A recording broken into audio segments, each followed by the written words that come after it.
भगवते वासुदेवाय। ओम नमो भगवते वासुदेवाय। नारायणं नमस्कृत्य नरं चैव नरोत्तमं देवीं सरस्वतीं व्यासं ततो जयमुदीरयेत्। नष्टप्रायेषु भद्रेषु नित्यं भागवत सेवया भगवती उत्तम श्लोके भक्तिर्भवति नैष्ठिकी। श्रीमद् भागवतम स्कंद 3 अध्याय 13 और श्लोक संख्या 34। शब्द ऋषय ऊचुः जितं जितं ते अजिता यज्ञभावना त्रयीं तनुं स्वां परिधुन्वते नमः।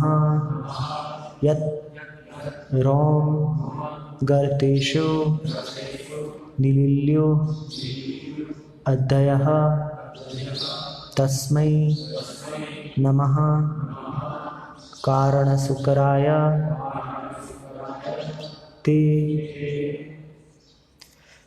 ऋषय ऊचुः जितं जितं ते अजित यज्ञ पावना त्रयीं तनुं स्वां परिधुन्वते नमः। यद्रोमगर्तेषु निलील्युरतया सत्स्मै नमः। कारणसुकराय ते ऋषय ऊचुः जितं जितं ते अजित यज्ञ पावना त्रयीं तनुं स्वां परिधुन्वते नमः। यद्रोमगर्तेषु निलील्युरतया सत्स्मै नमः। कारणसुकराय ते ऋषय ऊचुः जितं जितं ते अजित यज्ञ पावना त्रयीं तनुं स्वां परिधुन्वते नमः। यद्रोमगर्तेषु निलील्युरतया सत्स्मै नमः। कारणसुकराय ते ऋषय ऊचुः। यशस्वी ऋषि बोल पड़े, जितम जय हो, जितम जय हो। ते तुम्हारी, अजिता ये न जीते जा सकने वाले, यज्ञ भावना यज्ञ संपन्न करने पर जाना जाने वाला, त्रयीम साक्षात वेद, तनु ऐसा शरीर, स्वाम अपना, परिधुन्वते हिलाते हुए, नमः नमस्कार। यत् जिसके रोए गर्तेषु छेदों में, निलील्यो डूबे हुए, अद्यः सागर, तस्मै उसको, नमः नमस्कार करते हुए, कारण शुकराय सकारण शुकर विग्रह धारण करने वाले, ते तुमको। अनुवाद एवं तात्पर्य भक्तिवेदांत स्वामी श्री प्रभुपाद द्वारा अनुवाद। सारे ऋषि अति आदर के साथ बोल पड़े, हे समस्त यज्ञों के अजय भोक्ता, आपकी जय हो, जय हो। आप साक्षात वेदों के रूप में विचरण कर रहे हैं और आपके शरीर के रोमकूप में सारे सागर समाये हुए हैं। आपने किन्हीं कारणों से पृथ्वी का उद्धार करने के लिए अब शुकर का रूप धारण किया है। तात्पर्य: भगवान इच्छानुसार कोई भी रूप धारण कर सकते हैं और सारी परिस्थितियों में वे समस्त कारणों के कारण हैं। क्योंकि उनका रूप दिव्य होता है, अतः वे सदैव पूर्ण पुरुषोत्तम भगवान हैं। जैसे कि कारणों में वे महाविष्णु के रूप में रहते हैं। उनके शरीर के रोमकूपों से असंख्य ब्रह्मांड उत्पन्न होते हैं और इस तरह उनका दिव्य शरीर साक्षात वेद है। वे समस्त यज्ञों के भोक्ता हैं और अजय पूर्ण पुरुषोत्तम भगवान है। उनसे मात्र इसलिए भगवान के अतिरिक्त अन्य किसी रूप का भ्रम नहीं होना चाहिए कि पृथ्वी का उद्धार करने के लिए उन्होंने शुकर रूप धारण किया है। ऋषियों तथा ब्रह्मा जैसे महापुरुष एवं उच्च लोगों के अन्य वासियों की यही स्पष्ट धारणा है। ओम ज्ञानतिमिरान्धस्य ज्ञानाञ्जनशलाकया चक्षुरुन्मीलितं तस्मै श्री गुरुवे नमः। नमो विष्णुपादाय कृष्णेष्ठाय पदाय स्वामी विष्णुपादाय कृष्णेष्ठाय दान स्वामी नमः। नमस्ते सरस्वती देवी गौरवाणी प्रचारिणी शून्यवादी पाश्चात्य देशतारिणी। जय श्री कृष्ण चैतन्य प्रभु नित्यानंद श्री दादर शिवासादि गौर भक्तवृंद।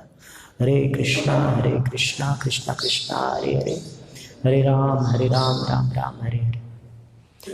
तो आज भगवान का वराह अवतार का दिन है।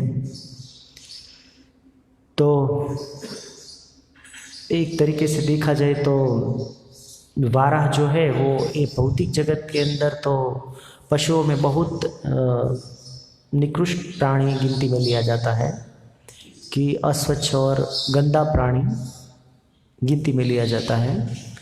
हमारे धर्म में नहीं, लेकिन दूसरे धर्म मुस्लिम लोग भी उनका मांस को अपवित्र समझते हैं और सिख लोग भी ज़्यादातर उसको नहीं ग्रहण करना चाहते। तो ऐसा निकृष्ट प्राणी होने पर भी फिर भी जब भगवान वो रूप में आते हैं तो वो पूज्य बन जाते हैं, क्योंकि भगवान का जो रूप है वो ये भौतिक शुकर जैसा नहीं है। क्योंकि भगवान कोई भी रूप में आते हैं, इसलिए कितने ही अवतार, कच्छप, मत्स्य, फिर नरसिंह अवतार, फिर ये वराह अवतार जो है वो लगता है एक प्राणियों जैसे, लेकिन फिर भी वो सामान्य प्राणी जैसे नहीं होते, लेकिन दिव्य स्थिति में स्थित होते हैं वो, इसलिए वो पूज्य होता है। तो भगवान कोई भी रूप धारण कर सकता है। और वैसे देखा जाए तो जो ये अंदर वर्णन पे आता है एक तात्पर्य में कि जो ये वराह भगवान का जो शरीर से बाल गिरते हैं उसको ही दर्भ कहा जाता है। तो दर्भ तो इतना पवित्र है, तो भगवान का सब अंग जो है वो पवित्र है। तो वराह भगवान जो है भले शुकर का रूप धारण किया फिर भी जो है वो पवित्र है, इसलिए तो हम दर्भ का आसन अल्टर के अंदर भी रखते हैं। सब धार्मिक क्रियाओं में भी दर्भ का उपयोग होता है, जन्म का हो या मृत्यु का हो, सबके अंदर जो है वो दर्भ जो है वो पवित्र गिनती में लिया जाता है और उनकी विधि में, सब विधि में काम लगता है। श्राद्ध विधि सब में दर्भ का उपयोग करता है। तो इतना पवित्र है, तो इतना ये जो शुकर रूप है वो पवित्र है, इसलिए तो उसकी पूजा की जा सकती है। लोगों को कुछ अलग लगता है, दूसरा धर्मीय लोगों को, कि ये जो वैदिक धर्म वाले सबको मानते हैं, लेकिन वास्तविकता में भगवान किस हेतु से जो जरूरियात है वहाँ पे ऐसा रूप धारण करते हैं।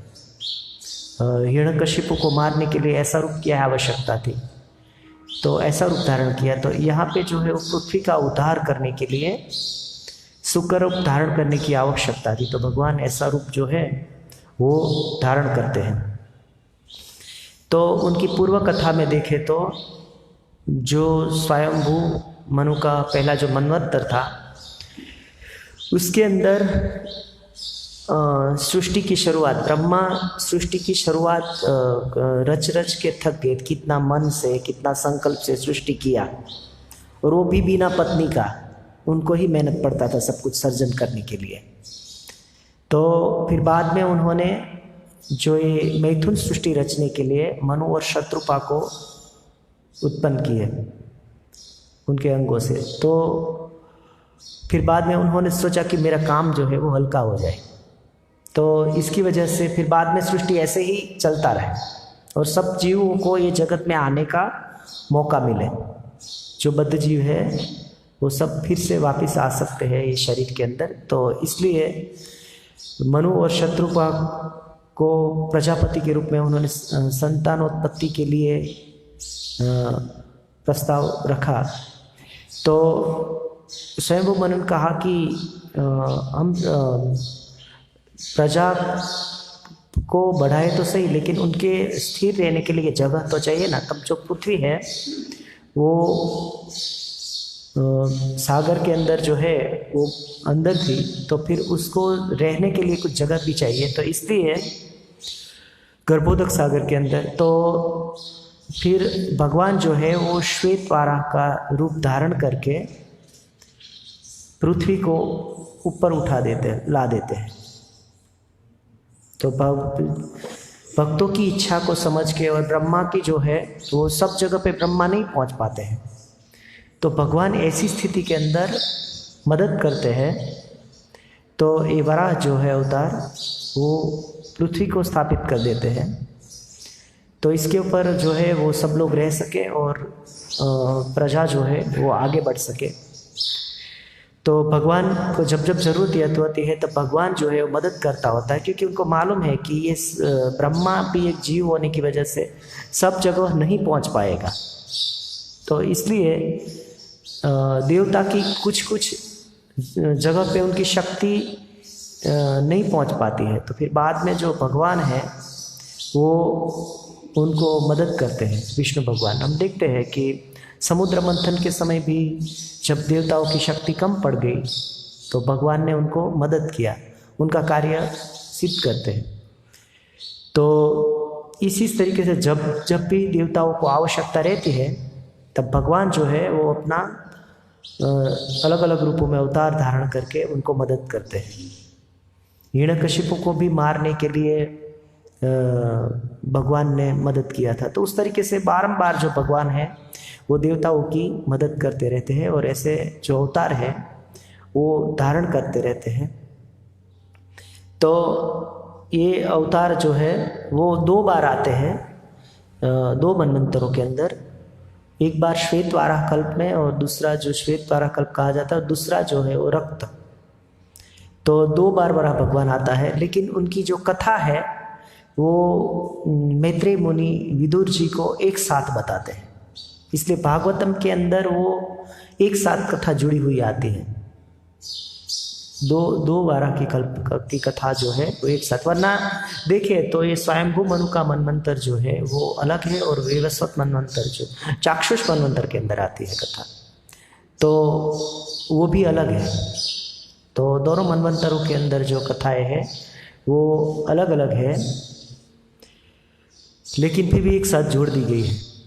तो वराह भगवान ही दोनों बार अवतार धारण करते हैं। तो भगवान तो एक बार नहीं अनेक बार अवतार धारण करते रहते हैं, अलग अलग कल्पों के अंदर अलग अलग कथाएं होती। इसलिए हम कभी पुराणों पढ़ के हमें कन्फ्यूजन में आ जाती है, क्या है, सब कुछ पता ही नहीं चलता है। तो वास्तविकता में वो कल्प भेद की वजह से कथा बदल जाती है। एक पद्म पुराण के अंदर रामचंद्र भगवान की ये वैवस्वत मनवंतर की कथा नहीं, लेकिन आगे की कथा के अंदर उनकी 4 माता होती है, ऐसा बताते हैं। अभी 3 थी, कौशल्या, कैकेयी और सुमित्रा, लेकिन बाद में वहाँ पे और एक अलग भी बताते। तो ऐसी भगवान की लीलाएं जो है वो बदलती, थोड़ी बदलाव भी रहता है। कोई लोग कहते हैं कि कृष्ण भगवान तो अभी 5000 साल पहले आए, पहले तो था ही नहीं। जैसे नहीं, भगवान तो अनेक बार ऐसे अवतार धारण करते। कुछ लीलाएं जो है उसके अंदर फर्क होता है, लेकिन फिर भगवान जो है वो बारंबार जो है अवतार धारण करते रहते हैं ऐसे। तो स्वयंभू मनवंतर के अंदर जो ये हिरण्याक्ष और हिरण्यकशिप कथा है वो वहाँ वो मनवंतर की नहीं, वो जो है वो चाक्षुष की है ना, चाक्षुष मनवंतर की ही कथा है वो।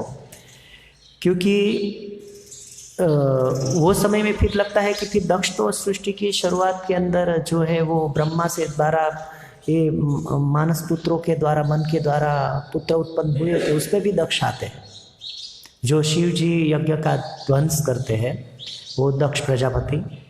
तो एक बार वो दक्ष आते, लेकिन फिर दूसरी बार दक्ष भी आते हैं जो प्रचेताओं के साथ संपर्क में आते थे, और जो नारद मुनि सब उनके पुत्रों को विरक्त बना देते हैं। तो दूसरी बार भी दक्ष आते हैं। तो वो दक्ष की कथा है कि वो दक्ष जो है उनकी जो पुत्रिया थी वो जो है वो कश्यप मुनि को साथ उनका ब्याह किया था, 13 कन्या का ऐसे। तो उनसे ये हिरण्याक्ष और हिरण्यकशिपु दोनों जो है वो जन्म लेते हैं। तो वास्तविकता में हिरण्यकशिपु और हिरण्याक्ष जो है वो भी एक सामान्य व्यक्ति तो नहीं है, क्योंकि वो भी एक वैकुंठ के द्वारपाल है, जय और विजय। क्योंकि एक बार जो विष्णु भगवान और लक्ष्मी जी वहाँ वैकुंठ के अंदर थे, तो लक्ष्मी जी भगवान का चरण दबा रही थी। तो वो समय पे बाहर कुछ आवाज़ सुना कि क्या चल रहा है। तो देखा तो ब्रह्मा के पुत्र जो 4 कुमार है वो वैकुंठ के द्वार पे आए थे। तो वहाँ पे झगड़ा चल रहा था। तो सोचा कि वैकुंठ में कहाँ से, वैकुंठ में कोई कुंठा नहीं होती है, वहाँ कोई कुंठा रहित जीवन मतलब वैकुंठ होता है, वहाँ कोई ऐसा झगड़ा होता ही नहीं है। हाँ, राधा रानी और कृष्ण की लीलाओं में सामान्य रूप से प्रेम से झगड़ा होता है, वो अलग चीज़ होता है, लेकिन यहाँ के जैसे जो झगड़ा होता है ऐसा झगड़ा नहीं होता, कुछ अलग सा। तो वो जय विजय अंदर प्रवेश नहीं देते हैं, इसलिए 4 कुमारों को, तो इसकी वजह से झगड़ा होता। तो भगवान बाहर आते, फिर बाद में वो जय विजय की गलती पे उनको कहते हैं कि आपको ऐसा नहीं करना चाहिए था, इनसे ही मैं भगवान हूँ। भगवान बोलता है भक्तों से ही मेरी भगवत्ता जो है वो टिकी हुई है, ऐसा भगवान की नम्रता है। तो फिर बाद में जय विजय जो है वो क्षमा मांगते हैं। तो भगवान बोलते हैं तो आपको इसकी वजह से एक कार्य करना पड़ेगा कि मैं जब अवतार धारण करूँगा तब आपको 7 जन्म लेना पड़ेगा, जो मेरे मित्राचारी के साथ मेरे अनुकूल रह के जो लीला में प्रवेश करना हो तो 7 बार आना पड़ेगा। तो और जो प्रतिकूल विरुद्ध रहकर आपको लीला करना हो तो फिर बाद में 3 में हो जाता है। तो फिर बाद में जय विजय सोचा चलो शॉर्टकट में ही हम ले लेते हैं, तो 3 ही बराबर है, भले विलन बनना पड़े, लेकिन वो उसने मान्य रखा कि अच्छा है। तो भगवान का जो ये विरुद्ध का रोल करते हैं वो भी कोई सामान्य व्यक्ति विरोध नहीं कर सकते। वो भगवान का विरोध करना भी वो तो ये रावण कुंभकर्ण, ये हिरण्याक्ष और हिरण्यकशिपु, शिशुपाल दंतवक्र जैसा विरोध करे तो ठीक है, तो भगवान उनके लिए आएगा और उद्धार भी करेगा। लेकिन कभी कभी हम बुक वितरण में जाते हैं तो कोई सामान्य लोग भी बोलता है भगवान की भक्ति किसी भी तरीके से की जाती विरोध की तरह से, इसलिए मैं हमेशा विरोध ही करता हूँ उसका, और इसलिए मैं किताब भी नहीं पढ़ूंगा किताब लेना ही नहीं है मुझे। तो ऐसा नहीं है कि वो तो नर्क में जाएगा जो भगवान का विरोध थोड़ा सा करके फिर भगवान उनके लिए आते नहीं है, तो फिर बाद में उनको मारते भी नहीं और उनका उद्धार भी नहीं होगा। इसलिए ऐसा दृष्टांत लेके भगवान को गालियाँ देना वो तो फिर बाद में यमराज उसको बराबर का फटकारेगा। वो ऐसे नहीं, भगवान का दुश्मनावट भगवान की इच्छा के अनुसार होता है, ऐसे नहीं कि वो अपने आप में भगवान का विरुद्ध बन जाओ। हाँ, कुछ भगवान का स्मरण करेगा तो कुछ फायदा होगा, वो अलग चीज़ है, लेकिन ऐसे दुश्मनावट में ऐसे भक्ति नहीं की जा सकती है कि मैं वो सब भक्त हूँ, ऐसा नहीं होता है। वो तो पहले तो भक्त बने, पहले अनुकूल भक्त तो बने, फिर बाद में प्रतिकूल बनना चाहिए ना, उसको ऐसा बोलना पड़ता है कि आप पहले अनुकूल, पहले तो भक्त बनो, फिर उसका दुश्मन बनो। जय विजय जो है वो पहले उनके द्वारपाल बने, भक्त बने हैं, फिर उनके विरुद्ध बने हैं। वो भी भगवान की इच्छा से, ऐसे नहीं कि अपनी इच्छा से, उनको मनमानी करने के लिए नहीं बने हैं वो। तो भगवान के विरुद्ध बनने पर भी भगवान का भक्त है तो भगवान उससे प्रसन्न होता है। लेकिन भौतिक जगत के अंदर उनका दृष्टांत जो है वो एक ऐसा नहीं होना चाहिए, ऐसा लेना चाहिए कि उसको उसने जो कार्य किया ऐसा नहीं करना चाहिए। वरना कोई लोग बोलेगा कि रावण ने भी ऐसा कार्य किया लेकिन वो भी तो भक्त था, तो ये तो भी ऐसा कार्य किया इसलिए मैं भी कुछ कर सकता हूँ, ऐसा नहीं। वो उसको एक नेगेटिव पात्र में ही लिया जाता है। उन्होंने जो तब रोल किया वो भी रोल की शिक्षा जो है वो तो हमें एक विलन जैसी होती है, तो इसकी वजह से वो हमें नहीं लेना चाहिए, वो जीवन में नहीं उतारना चाहिए। तो इसलिए जो भगवान आते हैं तब ये दोनों भी अवतार धारण करते हैं, जन्म लेते हैं। तो जय विजय जो है वो इसलिए ये जन्म के अंदर हिरण्याक्ष और हिरण्यकशिपु, तो उनकी कथा ऐसी है कि दक्ष प्रजापति की पुत्री जो दिति है उससे दैत्य लोग आते हैं सब। तो एक बार संध्या के समय कश्यप मुनि जो है वो गायत्री सब यज्ञ ने सब, ये संध्या का समय ऐसा होता है कि वो समय में भगवान का स्मरण किया जाता है, क्योंकि वो समय के अंदर शिव जी जो है वो अपने भूत प्रेत और जो पूरी मंडली है उनको लेकर बाहर निकलते हैं। तो वो समय के अंदर संध्या के समय जो है वो सोना नहीं चाहिए, खाना भी नहीं चाहिए।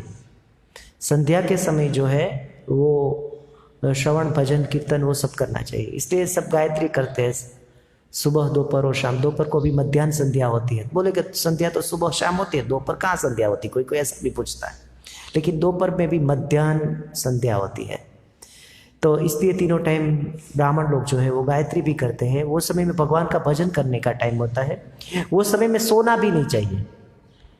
आजकल हम देखते हैं वो माला करने वाले भी सो जाते हैं वो समय के अंदर, ब्राह्म मुहूर्त के अंदर वो सोना नहीं चाहिए। ज़्यादातर ब्राह्म मुहूर्त सोने के लिए है ही नहीं। सूर्य नारायण उगने के पहले सबको उठ जाना चाहिए। सूर्य पूरा जगत को उठाने के लिए आए हैं, लेकिन वो सोए हैं, खुद उठ गए कि सबको चलो मैं कार्य में मदद करूं, तो सृष्टि कार्य में। तो सूर्य नारायण उठ जाते हैं, लेकिन जो जीव है वो आजकल सोते रहते। कलयुग के जीव जो है होते, उनको वही सोने का टाइम लगता है, क्योंकि उन्होंने रात को 12 बजे तक जगते हैं और मोबाइल देखते रहते हैं, फिर बाद में सुबह निद्रा आती है तो सो जाते हैं सब। तो ये समय में सोना नहीं चाहिए। वो समय में सोने वाले को चांद्रायण व्रत करना पड़ता था, ऐसा पुराणों में वर्णन है कि तब उनका प्रायश्चित होता है, वरना उनका कर्म लगता है। तो महाभारत के अंदर भीष्म पितामह शांति पर्व के अंदर कलयुग के लोगों की आयुष्य कम क्यों होती है उसका एक कारण ये भी बताते हैं कि संध्या के समय सोना, उससे भी आयुष्य कम हो जाता है। वो भी बताया भीष्म पितामह कि वैसे दिखा है कि कलयुग का 100 वर्ष जीने का आयुष्य होता है व्यक्तियों का, लेकिन कम क्यों हो जाता है? तो कम इसलिए हो जाता है कि कलयुग के अंदर कितने नियम जो है वो भंग कर देते व्यक्ति। पाप कर्म ऐसे करते हैं, कोई भगवान को भी कुछ उलट सुलट बोलते हैं, भक्त लोगों को उलट सुलट बोलते हैं, फिर बाद में ऐसे नीति नियमों का पालन नहीं करते, कुछ समय काल देश स्थिति कुछ देखते नहीं हैं। तो इसकी वजह से उनका आयुष्य जो है वो कम हो जाता है कलयुग के लोग। इसलिए 100 साल कोई जीता नहीं, कलयुग का 100 साल है, कौन जीता है? कोई नहीं जीता। आजकल 100 साल कोई जीता है तो बहुत ज़्यादा मान लिया जाता है, आश्चर्यकारक लगता है 100 साल के हो गए ऐसा लगता है। और अभी तो 60 तक ही पूरा कर दे तो कोई अफसोस नहीं करेगा, बस वो टाइम पे चला गया, कोई बात नहीं, हो गया समय उनका, ऐसा समझता है। 60 भी बराबर है कि उसके बाद जिए तो ठीक है कि थोड़ा सा कोई बात नहीं, 70 80 तक जीते तो भी ज़्यादा अच्छा लगता है, वो पूरा हो गया। फिर उसका मृत्यु होता है तो भी किसी को दुख भी नहीं लगता, बोलता है वो क्या 80 साल में मर गया, वो तो शादी जैसा है उसमें क्या दुख लगाना। तो व्यक्तियों को दुख भी नहीं लगेगा, बहुत टाइम पे चले गए ऐसा। और ज़्यादा जीने से और भी प्रॉब्लम होता है कि उसके छोटे वाले आगे मर जाते हैं कलयुग के अंदर, तो वो भी तकलीफ है, तो वो भी देखना पड़ता है। कोई कोई ज़्यादा जीते 100 साल तो उसका बेटा इतना नहीं जिएगा, तो वो भी मरा हुआ उसको देखना पड़ेगा, तो वो भी दुख का कारण बनता है। तो कलयुग का आयुष भी इतना अच्छा नहीं, क्योंकि सतयुग के अंदर तो ऐसा नहीं होता था कि पिता के पहले पुत्र की मृत्यु हो जाए, लेकिन कलयुग के अंदर ऐसा होता है। तो इसलिए संध्या के समय जो है वो हमें भजन करना चाहिए। संध्या के अंदर समय ऐसी क्रियाएं कुछ भी नहीं की जाती है कि जो उसका गलत परिणाम आए। तो ये जो दीति है वो देव कन्या होने पर भी वो कश्यप मुनि से पुत्र प्राप्ति के लिए शारीरिक संग करना चाहते वो समय के अंदर। तो कश्यप मुनि उनकी मना करता है कि ये समय तो पुत्र उत्पत्ति की गर्भाधान संस्कार का कोई टाइम नहीं है, ये समय के अंदर तो संध्या करना चाहिए, भगवान का भजन करना चाहिए। ये जो आपकी मांग है वो गलत है, क्योंकि शिव जी जो है वो इस समय विचरण करेंगे और देख लेंगे, वो भी एक अपराध है। सब देवता और जो है वो सब जीवों का कर्म का साक्षी होता है। सूर्य, चंद्र, फिर सब 10 दिशाएं, पूर्व, पश्चिम, उत्तर, दक्षिण और 4 कोनों वाली, और ऊपर की और नीचे की सब दिशाएं, ये सब हमारे कर्म के साक्षी होता है कि हमने कौन सा कर्म किया है। और वो यमराज के दरबार में सब उसका उत्तर देना पड़ता था सबको। तो वो समय के अंदर मांग करते हो, मना करते हैं, क्योंकि वो समय के अंदर ऐसा कोई अच्छा जीव उत्पन्न नहीं होता है। वो समय के अंदर जो कोई अभी भी वर्तमान समय के अंदर ऐसा नियम तोड़ते हैं, दिन के समय और संध्या के समय ऐसे जो है वो गर्भाधान संस्कार करते हैं, उसके अंदर कोई अच्छा वाला जीव को नहीं भेजेंगे। लेकिन भूत प्रेत जो घूमते हैं वो शिव जी उसको मौका दे देते, जाओ चले जाओ उसके अंदर, गर्भ के अंदर, तो ऐसा बेटा पैदा होगा कि उसका कर्म का फल जो है वो ऐसा होगा। क्योंकि ऐसी कोई व्यवस्था नहीं है कि उनके वो समय के अंदर, दिन के समय के अंदर और संध्या के समय के अंदर कोई अच्छे पुत्र की प्राप्ति हो, ऐसा होगा ही नहीं। इसलिए वो भी एक संस्कार गिनती में लिया जाता है, वरना उसको परिणाम भुगतना पड़ता है। कितनी पीढ़ी तक को नर्क में भेज सके ऐसा पुत्र की उत्पत्ति होगी। तो इसलिए ये जो है पहले के समय के अंदर ये सब संस्कार सिखाए जाते थे, लेकिन वर्तमान समय के अंदर कोई संस्कार सिखाए ही नहीं जाते हैं। उसको बस किसी भी तरीके से जी लेना है, और कुछ संस्कार है ही नहीं ऐसा। बस कॉलेज में ज़्यादा डिग्री प्राप्त करो, वो ही ज़्यादा संस्कार, बाकी कोई संस्कार नहीं। तो इसको संस्कार गिनती में लिया जाता है। लेकिन कॉलेज वालों को कुछ पता नहीं चलता, टॉयलेट जाने के बाद कैसे नहाना और कितनी बार हाथ धोना वो भी पता नहीं होता उनको। फिर भी ऐसा गिनती में लिया जाता है कि बहुत वो स्नातक अनुस्नातक हो गया, और फिर बाद में वो वेदव्यास और वाल्मीकि की भी गलती निकालने लगता PhD होने के बाद। लेकिन उसको पता नहीं है कि उसको कैसे नहाना, कैसे धोना और कैसे सोना और कैसे खाना, कुछ भी पता नहीं होता है। लेकिन अहंकार के अंदर वो जो है वो घूमता रहता है।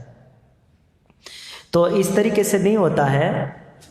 तो संध्या के समय तो भी दीति जो है वो मांग करती है। तो कश्यप मुनि जो थे वो इतने फिर विरोध कर सकते थे, पति थे तो उसकी आज्ञा पत्नी को माननी चाहिए, पति के पीछे पीछे चलना चाहिए धर्म अर्थ काम में। वो इसलिए फेरा लेते हैं कि धर्म अर्थ काम मोक्ष में मैं काम में मैं पुरुष का सहकार दूंगी, ऐसे उनके पीछे पीछे चलूंगी। लेकिन अभी कन्या ही धर्म में पीछे के बदले आगे चलने लगती है। फेरा लेते हैं अग्नि के साक्षी में पुरुष के पीछे चलूंगी, लेकिन वो फिर बाद में कुछ प्रोग्राम में जाना हो तो पत्नी के पीछे पुरुष चलता है। अभी ऐसा है, सब कुछ उनके पीछे पीछे, जो कहेगी वो करूँगा मैं, करिष्ये वचनम तवा, पत्नी को कि जो है वो आप कहोगी मैं करूँगी, लेकिन घर के अंदर मुझे शांति लेने देने का। तो परिणाम जो है वो उल्टा सुल्टा हो जाता है। तो इसकी वजह से पत्नी को पति जो कहता है वो उनके पीछे चलना चाहिए, वो ही वैदिक पद्धति है। उन्होंने क्योंकि लग्न के समय वो दीक्षा लिया है कि मैं मुझे पति की बात मानना, वो है वो पत्नी का कर्तव्य है। तो आजकल ऐसा शिक्षण की वजह से ये सब कुछ पता नहीं चलता है। तो वैसे भी स्त्री की जाति जो है वो हठाग्रह वाली होती, धर्म को और विवेक बुद्धि में उसको इतना नहीं, सब स्त्रियों का नहीं होता है, वैष्णव जो उत्तम भी हो सकती है, लेकिन सामान्य जनरल ऐसा होता है। तो इसकी वजह से जो दीति है तो भी वो कश्यप मुनि की बात नहीं मानती है, फिर वो उसका गर्भाधान संस्कार हो जाता है। तो फिर बाद में अभी जन्म नहीं हुआ उनके पहले से ही ये जगत के अंदर अंधकार हो जाता है, वो पुत्र को दोनों आ जाते हैं। तो फिर बाद में कश्यप मुनि बोला कि अभी तो उसका परिणाम तो आपको भुगतना पड़ेगा, क्योंकि वो दोनों जो है वो असुर उत्पन्न हो गए। इस समय के अंदर तो कोई अच्छा संतान की आशा रख ही नहीं सकते हैं, इसलिए कोई अच्छा जीव तो आएगा ही नहीं, इसलिए असुर उत्पन्न हो गए और सबको त्रास देंगे और सबको हाहाकार मचा देगा ये जगत के अंदर। तो दीदी तो चिंता में पड़ गई। बाद में तो उसको प्रायश्चित हुआ, लेकिन जो गलती हुई तो हो गई।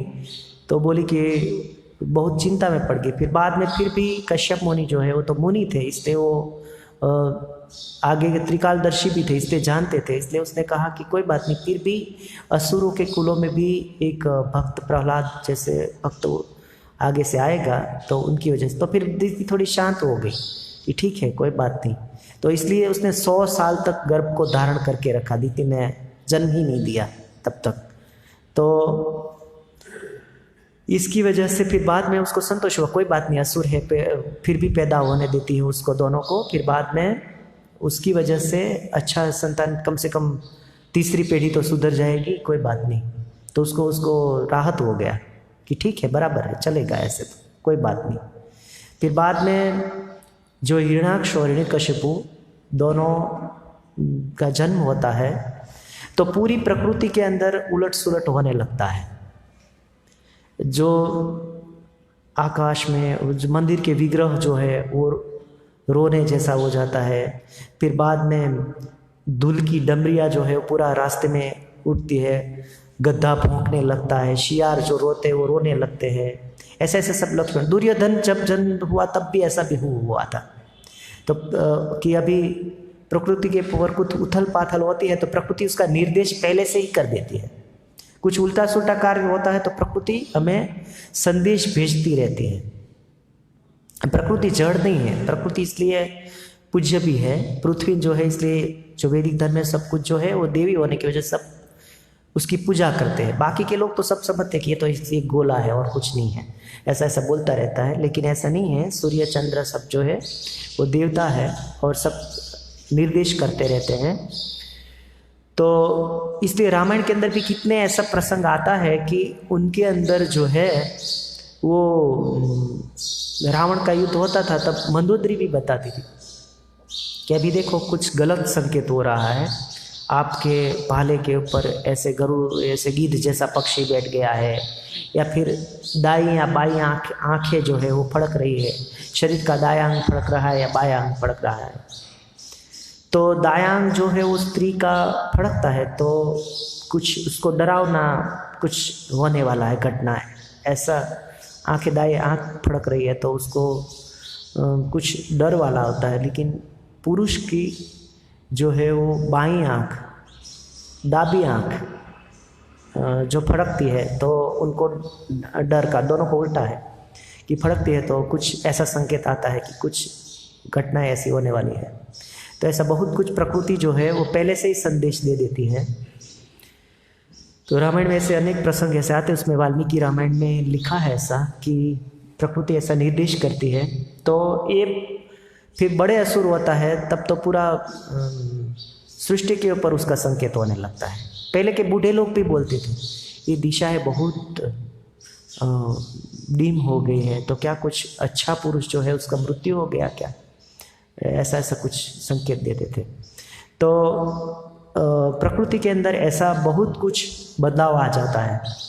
अच्छे या बुरे कोई व्यक्ति आते हैं तो देवी की पृथ्वी देवी की प्रसन्नता की वजह से सब कुछ बदल जाता है। कृष्ण भगवान आए थे तो दशम स्कंद में बताते हैं कि कितने जो है कमल खिलने लगते हैं, सब प्रकृति है वो आनंद विभोर हो जाती है भगवान आने की वजह से। लेकिन ये जो हिरण्याक्ष और हिरण्यकशिपु आए तो कमल जो है वो पूरा मुरझा गए खिलने के अलावा, कि अभी तो और कुछ डर घुस गया पहले से ही। तो इसकी वजह से वो जो है वो प्रकृति के अंदर ऐसा कुछ बदलाव होता रहता है। तो कितने लोग ऐसा बोलते हैं कि ये क्या सब वैदिक धर्म वाले अभिषेक में सब कुछ करता रहता है, लेकिन भगवान का अभिषेक ने वो सब करने से प्रकृति राजी होती है। उसमें बताया है भागवतम में दशम स्कंद में, जब इंद्र प्रायश्चित करने के लिए जाते हैं वो बरसात बरसाते हैं गोवर्धन लीला में, तब भगवान का अभिषेक होता है, सुरभि को लेकर जाते हैं। तो अभिषेक होने की वजह से प्रकृति बहुत प्रफुल्लित हो जाती है, क्योंकि भगवान की सेवा के लिए पृथ्वी की कोई भी चीज़ उपयोग में आती है तो प्रकृति प्रफुल्लित हो जाती है। ये जो फूल है इतना ज़्यादा आए हो भगवान की सेवा के लिए, तो प्रकृति प्रफुल्लित हो जाती है कि अच्छा भगवान की सेवा के लिए उसको मौका मिलता है, तो वो राजी हो जाती है प्रकृति। तो इसलिए वो कोई नुकसान नहीं है। लेकिन फिर बाद में फिल्म उतारते हैं, फिर बाद में बोलते थे कि उसके अंदर बोला कि शिव को इतना दूध चढ़ाया फेल हो गया, इसको ये हुआ तो फेल हो गया, भगवान का अभिषेक के लिए दही दूध घी मध साकर वो मूर्ति के लिए चढ़ाते हैं, और गरीबों के कुबा के अंदर तेल भी नहीं होता है। ये लोग क्या क्या धर्म थोड़ी है, तो अधर्म है। पागल लोग ऐसा बोलता रहता है समाज के अंदर। लेकिन प्रकृति की जो देन है वो भगवान की सब चीज़ें हैं, तो भगवान के लिए उपयोग में आती है तो वो लोगों को बुरा लगता है। लेकिन वास्तविकता में वो सब होना चाहिए, तब ही ये जगत के अंदर प्रकृति जो है कुछ भगवान की सेवा में उपयोग में होगी, तभी उसको लगता है कि मेरी सार्थकता है। पृथ्वी माता को भी लगेगा कि भगवान के लिए फूल ले जाते तो अच्छा है कि मेरी सार्थकता है कि भगवान को चढ़ता है, तो मेरी कुछ सेवा हो रही है, तो वो प्रसन्न होती है प्रकृति। तो जल भी जो है वो ऐसे उपयोग में लेते हैं तो उस प्रसन्न होती है। वरना बोलते हैं, विद्यानगर में बोलते थे एक दशा नौका विहार किया, तो फिर बाद में उन्होंने लिए बड़ा टैंक जैसा ईंटें लगा के, फिर बाद में उसके अंदर प्लास्टिक डाल के पूरा बनाया बड़ा टैंक पानी का। तो उसके अंदर फिर नाव के अंदर भगवान को नौका विहार गर्मी में करते हैं, ऐसा उत्सव है। फिर बाद में वो पानी को छोड़ा तो विद्यानगर वाले बोलो बाप रे बाप कितना पानी बिगाड़, देखो बाहर रास्ते पे आ गया। ये लोगों को कुछ धंधा ही नहीं है, बैठे बैठे कुछ ना कुछ निकालते ही रहते हैं, क्या क्या निकालते रहते, पता नहीं चलता है लोगों को। कितना पानी महंगा होता है, उसको तो कहाँ कमाने जाना, पैसा दे देता है तो कर देता है ऐसा कुछ। लोग ऐसा बोलता रहता है, लेकिन ऐसा पता नहीं है कि भगवान के लिए जब चीज़ होती है तो प्रकृति बहुत देगी पानी, वरना अतिवृष्टि अनावृष्टि हो जाएगी। इसके अलावा भगवान के लिए ये सब कुछ चीज़ें उपयोग होना चाहिए। दही दूध घी मध वो उनके लिए ही है, हमें तो भगवान ने सिर्फ प्रसाद के रूप में दिया है। पहले तो भगवान के भोग के लिए ही है वो सब पूरी सृष्टि। तो इस तरीके से वो लोग बोलते रहते हैं, लेकिन वो नहीं सुनना चाहिए। ज़्यादातर भगवान का अभिषेक ये सब धाम से करना चाहिए, तब ही जगत के अंदर बदलाव होगा और पृथ्वी अच्छा फल फूल सब कुछ देगी जब भगवान के लिए उपयोग। बाकी सब वैलेंटाइन डे में देता रहेगा फूल, तो प्रकृति नहीं देगी इतना फूल। वो अप्रसन्न होगी कि अरे मेरा चीज़ ये ले लेके क्या क्या पागलपन करते रहते हैं लोग। तो ऐसा सब कुछ नहीं करना चाहिए। वो ऐसे कुछ में सहकार भी नहीं देना चाहिए हमें, तो भी थोड़ा कर्म लगता है। मैंने देखा एक भक्त जो था उसका व्हाट्सएप आया था, तो वो फादर डे है, वो दीक्षित है फिर भी फादर डे पे बाहर का लोग क्या क्या मनाते रहते। फादर डे एक दिन थोड़ी होता है, हमेशा के लिए फादर को आदर करो, उसमें क्या है डे क्या रखने का उसका। आजकल सब भूलने लगा तो इसलिए नया नया निकालते रहते हैं ऐसा। फादर को लेके घूमते हैं, बाइक के ऊपर फोटा खींच के बेचते हैं, ये है क्या क्या। वो तो हमेशा के लिए वैदिक संस्कृति में कहा ही है मातृदेवो भव पितृदेव पर, तो वो बच्चे तो आदर करते ही हैं, तो करना ही चाहिए। तो वो कोई सिखाने के डे रखने की आवश्यकता नहीं एक दिन के लिए।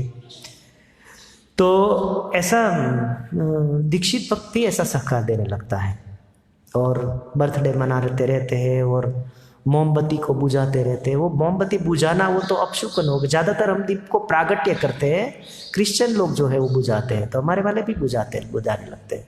तो वो तो बुझाने का काम हमारा नहीं, हमारा तो प्रकट करना प्रागट्य करना है। इसलिए कोई भी प्रसंग होता है हम पहले दीप प्रागट्य करते हैं, तो ये हमारा काम है। तो ये कहाँ से सीख गए, बुझाने का चीज़ कहाँ से आ गया। तो ऐसा नहीं करना चाहिए सब कुछ, ये पागलपन है। वो सब कुछ बर्थडे को ऐसे बर्थडे मनाना हो तो एक काम करना चाहिए कि कृष्ण की सेवा करना चाहिए, रात भोग लिखवा देना चाहिए, फिर बाद में सब हम प्रसाद लेने आएगा मंदिर में, फिर उसका कीर्तन वीर्तन सुनाओ बच्चा को, तो ठीक है, तो बराबर है ऐसा, वो तो बराबर है। लेकिन बाद में ऐसा केक को उड़ाना और मोमबत्ती बुझाना वो तो क्रिश्चियन पद्धति, वो हमारा कोई पद्धति नहीं है, वो हमारा कल्चर में नहीं आता है। क्योंकि वैदिक कल्चर जो है वो सनातन संस्कृति में ऐसा नहीं है, वो सब कुछ पागलपन होता है।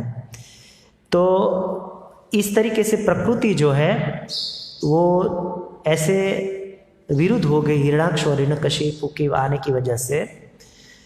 तो दोनों जुड़वा संतान ही थे, फिर भी हिरण्यकशिपु जो है उसको बड़ा गिनती में लिया जाता है और हिरण्याक्ष जो है वो छोटा। तो छोटा था वो बड़े की प्रसन्नता के लिए, कि मेरा भाई की प्रसन्नता के लिए मैं अब आसुरी कार्य चालू कर दूंगा। असुर तो आसुरी कार्य से ही प्रसन्न होता है, वो ऐसा नहीं कि यज्ञ करने से प्रसन्न होता है। वो तो कैसे नियम तोड़ दिया जाए प्रकृति का, इससे असुर लोग को बहुत ज़्यादा प्रसन्नता होती है। इसलिए आजकल जो है वो ज़्यादातर समाज के अंदर, कॉलेज के अंदर शिक्षण ऐसा मिलता है कि उसके अंदर ज़्यादा नियम तोड़ने वाला सबको अच्छा लगता है। असुर लोगों को, असुर लोग ज़्यादा है। ऐसे नहीं कि असुर मतलब हिरण्याक्ष और हिरण्यकशिपु, सुट बुट में भी असुर होते हैं वर्तमान समय के अंदर। तो ऐसा आसुरी वृत्ति होती रहती है। तो वो जो है वो ऐसा कार्य करते हैं तो उनको अच्छा लगता है सब कि बराबर। तो हिरण्याक्ष भी सबको मारने लगे, फिर बच्चा बच्चा को कुएं में फेंकने लगा, ऐसे ऐसा बहुत कुछ कार्य करने लगा, वैन के जैसे। वैन राजा भागवत में आते से। तो मतलब जो वैदिक संस्कृति के जो यज्ञ है वो तोड़ना, वो करना, वो सब असुरों को ज़्यादा अच्छा लगता है कि ये सब कल्चर को तोड़ दो, बंधन बंधन होना ही नहीं चाहिए, जो मन में आए वो करना चाहिए। ऐसी वृत्ति वो मतलब वो ही आसुरी वृत्ति, जो मन में आए वो करना चाहिए, बाकी कोई नियम है ही नहीं। मुझे अच्छा, मन को अच्छा लगना चाहिए, वो ही धर्म है।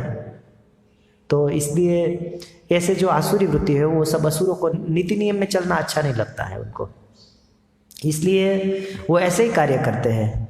वो उनको लगता है ज़्यादा से ज़्यादा नियम तोड़ो ऐसे। और वर्तमान समय के अंदर तो ऐसा पागलपन बहुत देखने को मिलता है। तो ऐसा कार्य नहीं करना चाहिए जो कुछ शास्त्रों में ना हो। तो ऐसी उथल पाथल हिरण्याक्ष करते हैं। फिर बाद में वो झगड़ा के लिए सबसे झगड़ा करता, सब तो डरता है तो उससे कोई झगड़ा नहीं करता, लेकिन उसको चाहिए कि मुझसे समान, मेरे समकक्ष झगड़ा करने वाला भी ऐसा बड़ा होना चाहिए, तब मजा आएगी मुझे। तो इसलिए असुरों को ऐसा होता ही है। दूसरा भी भागवत में एक कथा है, जरासंध जो है वो कृष्ण भगवान ने ब्राह्मण का रूप लेके जाते हैं, तब युद्ध की मांग करते हैं, द्वंद्व युद्ध की। तब वो कृष्ण को और अर्जुन को नहीं पकड़ते, लेकिन भीम के जो पूजा हो देख के पसंद करता है, ये मेरे लिए बराबर है, इनके साथ करूँगा, वो बराबर है। तो इस तरीके से हिरण्याक्ष भी ऐसे ढूंढता था कि मेरे बराबरी कर सके, जल्दी से हार जाए ऐसा नहीं, लेकिन बराबर का शत्रु होना चाहिए। तो इसकी वजह से सब उसको कहते हैं हम तो आपके आगे छोटे हैं, वरुण देवता के पास जाओ, वो बहुत उन्होंने राजसु यज्ञ किया है। राजसु यज्ञ मतलब तो सबके ऊपर जीतने के बाद ही होता है, तो इसलिए तो उसने सोचा चलो उनके पास ही झगड़ा करने के लिए जाता हूँ। फिर बाद में वो वरुण देव के पास समुद्र के अंदर घुस जाता है और समुद्र के अंदर उत्पात मचाने लगता है। फिर वरुण देव के पास पहुँच जाते हैं, फिर बोलते हैं कि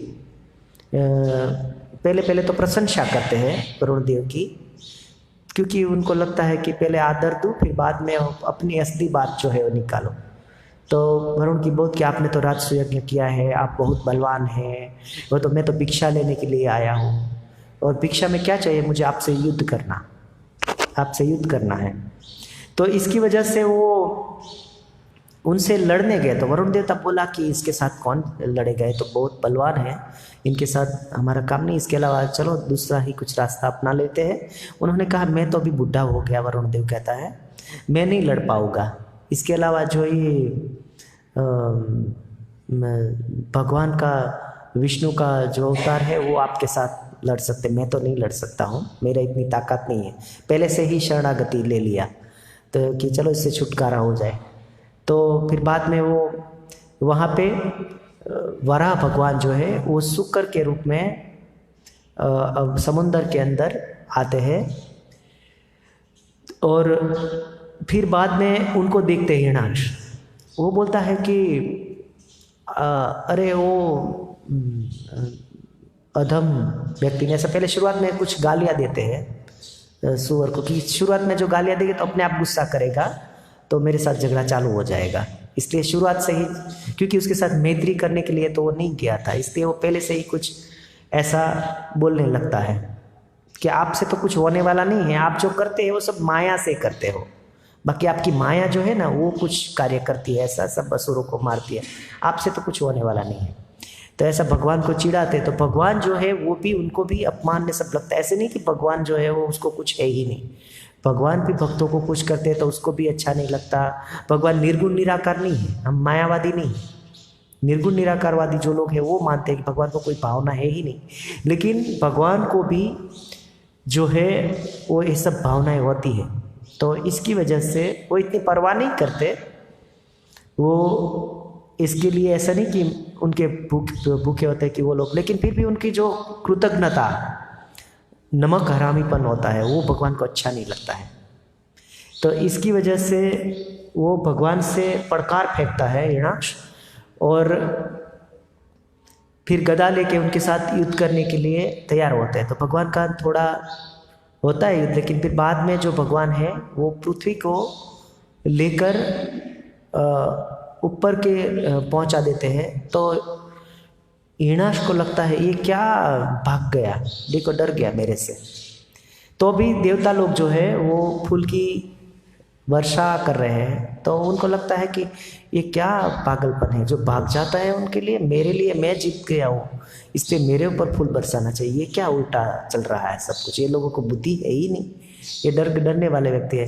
तो भगवान ऐसे डरते नहीं, वो तो ऐसे भागते हैं, तो इसमें कोई प्रॉब्लम नहीं है, क्योंकि पृथ्वी जो है वो डर गई थी। तो पृथ्वी की डरने की वजह से वराह भगवान जो है उनको ऊपर रख के आते हैं कि चलो उसको मैं ऊपर रख देता हूँ, वो डर गई है क्योंकि वो एक देवी है और स्त्री की जाति है, इसलिए डर गई, इसलिए पहले साइड में उनको कर देता हूँ, फिर बराबर का आपके साथ हमारा द्वंद्व होगा। तो इसकी वजह से वराह भगवान पृथ्वी को ऊपर रखने के बाद, स्थिर करने के बाद, फिर जो है वो हिरण्याक्ष के साथ युद्ध करने के लिए आते हैं। दोनों के अंदर बहुत युद्ध होता है, गदा से दोनों एक दूसरे को फटकारते हैं। तो एक बार हिरण्याक्ष फटकारते हैं तो भगवान के हाथ से गदा जो है वो गिर जाती है। तो भी वो बोलता है कि ऐसे मैं निहत शस्त्र वाले के ऊपर तो नहीं हथियार मारूंगा, इसलिए आप जो है छोड़ूंगा। तो इसकी वजह से वो फिर बाद में भगवान को ऐसा भी मौका देता है, और भगवान भी उसका कभी कभी जो है वो थके हारे हुए हो, ऐसा लगता है कि उनसे युद्ध में बहुत मेहनत पड़ रहा है, ऐसा दिखाई देता है, लेकिन वास्तविकता में वो भगवान की एक लीला होती है। असुर की शक्तियों को वो भगवान पहले प्रकट करने देते हैं।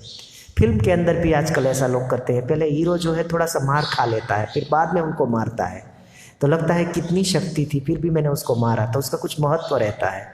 उसी तरीके से जो है वो भगवान भी थोड़ा सा जो है वो उनसे युद्ध में ऐसा कि मैं उससे थक गया हूँ, ऐसा करते ही है। रामचंद्र भगवान भी आए थे, तब भी रावण के साथ ऐसा किया था, लीला करते रहते हैं, नागपाश से बंद गए थे कि अब तो हमको हमारा कोई चलेगा ही नहीं, फिर दूसरे लोग जो है वो नाग के पास से छुड़वाते हैं। भगवान चाहेगा तो ऐसा होगा ही नहीं, लेकिन भगवान ऐसा जानबूझकर करते हैं, थोड़ा खेलने के लिए है, उसको तो आनंद होता है। तो इसकी वजह से जो है वो ऐसा करते हैं, लेकिन देवता लोग जो है वो डर जाते हैं कि अभी भगवान का गदा गिर गया और फिर बाद में क्या होगा। उनको वो डर होता है कि वो क्योंकि हमें मदद करेगा, देवता को अपना स्वार्थ भी होता है कि ये उनको मारेगा तो ठीक है, वरना अभी उनको से नहीं मरेगा तो फिर हमारे पास आएगा तो हमारी क्या हालत होगी। इसके अलावा चाहे दूर से ही वो ही ठीक कर दे तो हमारे लिए हमारा रास्ता साफ हो जाएगा। तो इसकी वजह से देवता लोग जो है वो कहते हैं कि उसको मत ऐसे छोड़ो, जल्दी से मार डालो, वो डर जाते हैं। और ब्रह्मा ने कुछ वरदान भी दिया था, इसलिए वो जल्दी से नहीं मरता था, उससे कुछ मांगा था उससे। तो इसकी वजह से देवता लोग की स्तुति सुनते तो भगवान जो है वो सुदर्शन चक्र को आह्वान करते हैं। तो हिरण्याक्ष जो है वो फिर बाद में और युद्ध करते हैं और फिर वो त्रिशूल प्रकट करते हैं हिरण्याक्ष। तो उनके ऊपर जो है वो वराह भगवान जो है वो सुदर्शन चक्र से उनका त्रिशूल जो है वो उड़ा देते हैं। तो फिर वो निशस्त्र हो जाता है। तो फिर बाद में फिर से वो गदा को, फिर बाद में वो मायावी रचना करते हैं कि ऊपर से हाड़ मांस और खून गिरने लगे और वो कुछ अदृश्य हो गया। लेकिन भगवान जो है वो माया से, भगवान तो कहते हैं कि माया दक्षिण प्रकृति, ये जो है प्रकृति मेरे अंडर में होती है, और माया जो है वो सब उनके अंडर में होती है। तो भगवान तो ऐसी माया से ऐसे नहीं कि उनको नहीं देख पाएगा, तो भगवान ने उसकी जो माया है उनको ही हटा दिया, तो फिर बाद में वो सामने दिखने लगता है। तो फिर बाद में हिरण्याक्ष से बहुत भगवान का युद्ध होता है, और भगवान कभी कभी दोनों को खून निकला ऐसा भी दिखाते हैं। तो कोई कोई तो ऐसा सोचते हैं कि भगवान को खून निकला, बोलते हैं कि भगवान की बॉडी तो भौतिक नहीं है, तो खून निकला, खून तो भौतिक ही होता है ना, और क्या होता है। महाभारत के अंदर भी ऐसा है कि कृष्ण भगवान जो है वो खून निकला, ऐसा कि पलाश के जैसे सुंदर दिख रहे हैं थे, फूलों जैसे। ऐसा तो भगवान लीला के लिए सब कुछ, मानव लीला में ऐसा सब कुछ करते हैं, लेकिन लोग मान लेते हैं वो भगवान को खून निकला, कृष्ण भगवान को, मतलब तो उनका शरीर भौतिक है। लेकिन बाद में वो दूसरी लीला नहीं देखते कि वो शक्टासुर आया था और इतना गाढ़ा उनके ऊपर रख दिया था, तो कृष्ण भगवान ने उसको पैर का अंगूठा टच करके पूरा गाढ़ा को उल्टा दिया। तो क्या वो ऐसी बॉडी से ऐसा गाढ़ा उलट सकता है बच्चों से? कभी इतनी शक्ति होती है? ऐसा नहीं सोचते लोग। पुतना को मार सकते हैं इतनी बड़ी को, तो वो भी देखना चाहिए ना। सिर्फ ऐसे नहीं कि वो सिर्फ एक लीला को देख के खून निकला तो वो तो ऐसे ही है शरीर, ऐसा मान लेता है। तो वास्तविकता में ऐसा नहीं मानना चाहिए। तो यहाँ भी दोनों को खून निकलते हैं, तो दोनों की गंध आती है खून की, तो और फिर दोनों को गुस्सा आते हैं, फिर बाद में और झगड़ा होता है। फिर बाद में उनकी गदा गिर जाती है, तो हिरण्याक्ष को जो वारा भगवान है वो एक कान के पास, कान पट्टी के पास एक थप्पड़ लगा देते हैं। तो इसकी वजह से वो पूरा चक्कर खाने लगता है, और फिर बाद में उसकी आंखें भी निकल जाती है, और चक्कर खा के धीरे धीरे करके वो उसकी मृत्यु हो जाती है भगवान के हाथों से ही। तो उनका उद्धार हो गया। वैसे तो वो उद्धार ऐसे इस तरीके से नहीं, क्योंकि वो दूसरे जन्म में फिर बाद में वो आने वाले हैं, रावण और कुंभकर्ण और शिशुपाल और दंतवक्र, तीन जन्म में तो वो दोनों को आना था। तो इसलिए हिरण्याक्ष को भगवान मार देते हैं। तो फिर बाद में देवता लोग जो है वो जय जयकार करने लगते, फूल की वर्षा बरसाने लगते हैं कि वारा भगवान की वजह से बहुत अच्छा हो गए। बलवान जो असुर है वो एक तो चला गया, एक रहा था हिरण्यकशिपु, तो बोले एक तो कम हो गया कि ये सबको ललकार करने वाला, तो हमारा खतरा जो है वो टल गया। तो इसकी वजह से उनको आनंद आ गया कि, तो भगवान की स्तुति करते हैं कि वारा भगवान की, कि आप पूज्य है, समस्त लोगों के कल्याण, देवताओं के रक्षक है, और आपकी वजह से हमारे कितने जो संकट है वो दूर होता है। हम निर्बल हो जाते तब भी हमारा बल हो के आप हमारे सामने प्रकट होते हो और ऐसा सब कुछ कार्य करते हो। पृथ्वी माता की भी प्रार्थना करते हैं, सबको जो है उनका उद्धार होने की वजह से सब जो है वो प्रार्थना करते हैं।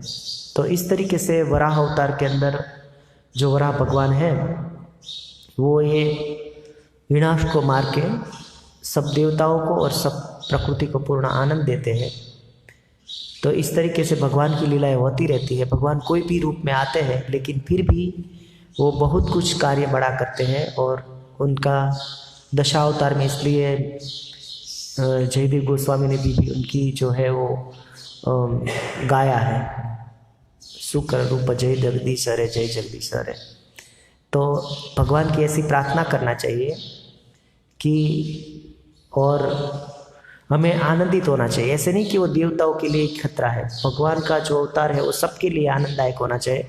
और भगवान का कोई भी अवतार है वो समय पे अन्न नहीं खाना चाहिए और उसका उपवास करना चाहिए। तो वराह द्वादशी और वामन द्वादशी दोनों ऐसी आती है कि वो द्वादशी के दिन उनका प्राकट्य होता है, लेकिन फिर भी हम आगे के दिन जो है वो एकादशी रहते हैं, तो एकादशी का पारणा भी करना होता है।